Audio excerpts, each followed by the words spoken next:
En quelques semaines, le nombre de nouveaux arrivants a de nouveau grimpé à Doloado. Il y a 15 jours, seule une poignée de Somaliens fuyant la famine rejoignaient le camp pour y trouver de l'aide. Maintenant, ils sont des centaines à y venir chaque jour. Muslimo et ses 8 enfants sont arrivés après 5 jours de marche. Nous avons été touchés par la sécheresse, puis par les combats, alors nous avons dû venir ici.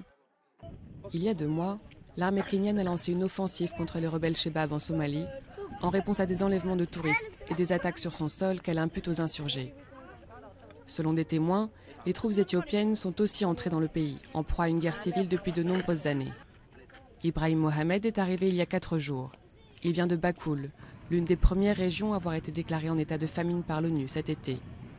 Quand d'autres ont fui par milliers, lui a réussi à rester et à garder en vie une partie de son bétail.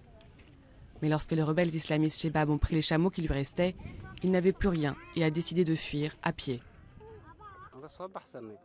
Nous sommes partis parce que personne ne me forcera à prendre une arme et à me battre contre le gouvernement. Ils ont essayé de nous persuader de rejoindre leur milice.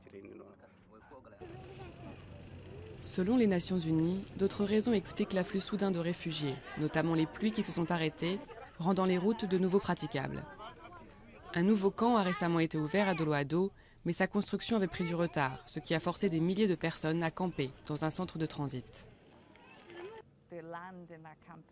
Dans ce camp, le sol est très rocheux et creuser des latrines est extrêmement difficile. Mais une fois que toute l'organisation sera en place, on pense pouvoir développer le camp assez rapidement et être prêt à accueillir plus de réfugiés.